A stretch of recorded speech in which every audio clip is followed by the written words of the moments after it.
പുലിയൂർ ഗ്രാമപഞ്ചായത്തിൽ അതുപോലെ തന്നെ മലപ്പുറം കോഡൂർ ഗ്രാമപഞ്ചായത്തിലടക്കം ആളുകൾ ഈ പറയുന്ന 10 മണി ആ ഒരു സമയത്തല്ല എത്തിച്ചേർന്നത് എന്നൊരു വിവരമുണ്ട്. നിങ്ങളുടെ റിപ്പോർട്ടർമാർ മനസ്സിലാക്കേണ്ടത് LSTD എന്ന വകുപ്പിൻ്റെ അതുപോലെ തദ്ദേശ സ്വയംഭരണ വകുപ്പിലെ ജീവനക്കാരുടെ ജോലിയുടെ പ്രത്യേകത കൂടി മനസ്സിലാക്കണം. ഓരോ ജോലിക്കും ഓരോ പ്രത്യേകതയുണ്ട്. നിങ്ങളുടെ ജോലി എന്ന് പറഞ്ഞാൽ ഡെസ്കിൽ ജോലി ചെയ്യുന്നവരെ പോലെയല്ല. ഡെസ്കിൽ നിങ്ങളുടെ ഷിഫ്റ്റിൽ കൃത്യസമയത്ത് എത്തണം അല്ലേ? അവർക്ക് അവിടെ പോയി കസേരയിൽ ഇരുന്നാൽ മതി. നിങ്ങൾക്ക് അങ്ങനെ ഇരുന്നാൽ മതിയോ? ഇതിനേക്കാൾ നല്ല ഉദാഹരണം വേറെ ഇല്ല. അതുകൊണ്ട് ഞാൻ ഒരു ബ്യൂറോയിൽ ഇപ്പോൾ സമയത്രയായി 8:15. നിങ്ങളിരിക്കുന്നത് നിങ്ങളുടെ ഓഫീസിലെ കസേരയിലല്ല, എൻ്റെ ഓഫീസിലെ കസേരയിലാണ് ഇരിക്കുന്നത് അല്ലേ? നിങ്ങളുടെ ജോലിയുടെ ഭാഗമാണ്. അങ്ങനെയാണ് LSTDയിലെ ജീവനക്കാരും ചെയ്യുന്നത്. ഹെൽത്ത് ഇൻസ്പെക്ടർ അയാളുടെ കസേരയിൽ നിന്ന് അനങ്ങാതിരുന്നാൽ എങ്ങനെ ഇരിക്കും? ഓവർസിയർ സ്വന്തം കസേരയിൽ നിന്ന് അനങ്ങില്ല.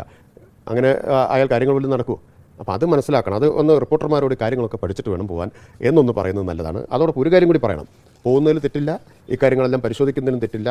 അതിൽ നിന്ന് സർക്കാരിന് സഹായകരമായ എന്തെങ്കിലും കാര്യങ്ങളുണ്ടെങ്കിൽ അത് ഞങ്ങൾ സ്വീകരിക്കും.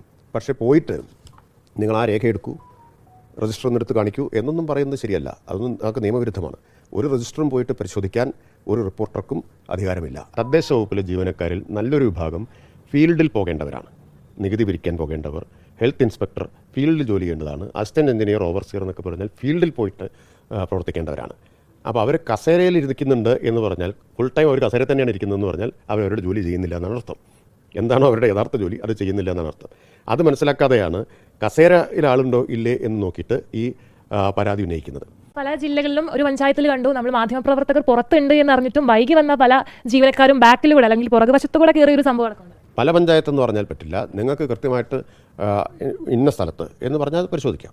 അക്കാര്യങ്ങളൊക്കെ പരിശോധിക്കാം. ജോലി ചെയ്യാത്ത കൂട്ടർ എല്ലാ രംഗത്തും ഉണ്ടാവും. അത് മാധ്യമ മേഖലയിലും ഉണ്ടാവും, എല്ലാ രംഗത്തും ഉണ്ടാവും. അത്തരം ആളുകളുടെ കാര്യത്തിലൊന്നും ഒരു വിട്ടുവീഴ്ച ഉണ്ടാവില്ല. ഇപ്പോൾ നിങ്ങളും അത് ശ്രദ്ധയിൽ കൊണ്ടുവന്നാൽ ഞങ്ങൾ ആ കാര്യത്തിലൊക്കെ പരിശോധനയും നടപടിയൊക്കെ ഉണ്ടാവും. പക്ഷേ ഇപ്പോൾ ഞായറാഴ്ച അവധി ഒഴിവാക്കി ജോലിക്ക് വന്ന് അതിനിടയിൽ ഒരു റീല് ചിത്രീകരിച്ചതിൻ്റെ പേരിൽ സാമൂഹിക മാധ്യമങ്ങളിൽ വേട്ടയാടലിനിരയായാലോ ജീവനക്കാർ, അതുപോലെ ആത്മാർത്ഥമായിട്ട് സമയത്ത് എത്തുകയും ജോലി ചെയ്യുകയും ചെയ്യുന്നവരെ കൂടി മോശക്കാരാക്കുന്ന തരത്തിലാവരുത് എന്ന് മാത്രമേ ഞാൻ പറഞ്ഞുള്ളൂ.